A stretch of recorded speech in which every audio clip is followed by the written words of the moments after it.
তো জ্বলছে, নিজের ভাই ভাইয়ের বিরুদ্ধে মামলা করছে। ঘরে এক ঘর মানুষ আছে কিন্তু কেউ কাউকে বিশ্বাস বা আস্থা করেনি। এর থেকে বড় আগুন আর কি আছে? বাইরের আগুন তো জল দিয়ে নিভাতে পারবেন, কিন্তু এই আগুন মহাপ্রভু বলছেন এই আগুন নিভাবার একটা উপায় আছে, আর তার প্রমাণও রাম অবতারে আছে। আচ্ছা, পুরো লঙ্কাকে হনুমান পোড়ালো, একটা ঘর পড়েনি। কার ঘর সেটা? বিভীষণের। কেন পড়বে না? পুরো পুরো লঙ্কা হনুমান দগ্ধীভূত করলো, অথচ একটা ঘর পড়লো না। তার কারণেই হনুমান পুরো লঙ্কায় আগুন দিতে দিতে গিয়ে দেখছে এই ঘরে আমার প্রভুর নাম আঁকানো আছে। ঘরে জয় রাম জয় সিয়ারাম নাম আছে, তুলসী আছে, ভক্তি দেবী আছে, নাম আছে, আর ওখানে বিভীষণের মতো রাম ভক্ত আছে। হনুমান বলল, যে ঘরে প্রভুর নাম আছে সে ঘর আমি জ্বালাতে পারি না, আমার জ্বালানোর ক্ষমতাও নেই। হনুমান সংকেত দিল, যার হৃদয়ে ভগবানের নাম আছে, প্রভুর নাম আছে, ভক্তি আছে, সে কখনো তার ঘর, তার হৃদয় ঘর কখনো জ্বলবে না অশান্তির আগুনে। হনুমান প্রমাণ করে গেল। সীতামা বলছে, হনুমান, যে আগুনে পুরো লঙ্কা দগ্ধীভূত হলো, তোমার গায়ের একটা পশম পুড়লো না কেন? এ প্রশ্নের উত্তর তো আমাদের দিতে হবে। পুরো লঙ্কাকে পোড়ালে তুমি, যে আগুনে তোমার গায়ের একটা পশম পড়লো না কেন? বলে, না পড়ার কারণ আছে মা।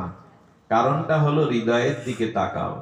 সীতামা দেখছেন, আর হনুমান বলছেন, যার হৃদয়ে রাম সীতা থাকে, আমার লেজ তো পেছনে, আর হৃদয়ে আছে প্রভুর নাম আর প্রভু। যার হৃদয়ে প্রভু থাকে সে দেহ পড়বে কি করে মা? এ দেহ তো প্রভুর সেবার জন্য প্রসাদী। যার হৃদয়ে ভগবানের নাম আছে তাকে কে পড়াবে সংসারে? এখানে হরিকথা হচ্ছে ঘণ্টাখানি। এখানে যারা খুব শ্রদ্ধালু হয়ে চাতকের মতো হরিকথা শুনছেন, আমি বিশ্বাস করি এখন আপনার হৃদয়ে কোনো আগুন জ্বলছে না, সংসারের তাপের আগুন জ্বলছে না। এখন আপনার মাথার উপরে সংসারের কোনো কর্তব্যের বোঝা ভারী হয়ে নেই, এগুলো নেমে গেছে। এক অনাবিল অনির্বচনীয় শান্তি আপনার হৃদয়কে স্পর্শ করেছে।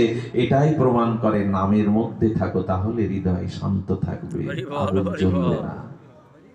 নামের মধ্যেই থাকো। ভগবানের এই নামকে বলছেন যে না, ভব মহা দাবাগ্নি নির্বাপনাম, এটি আগুন নিভাবে, দগ্ধিত যন্ত্রণা থেকে তোমাকে মুক্তি দেবে। এই জন্য বর্তমান কলিযুগে যে যাই বলুক, আপনাদের যে যেভাবেই বোঝাক, সমস্ত নিখিল শাস্ত্রের একটাই প্রতিপাদ্য বিষয়, ভগবানের নামকে সরল প্রাণে গ্রহণ করুন।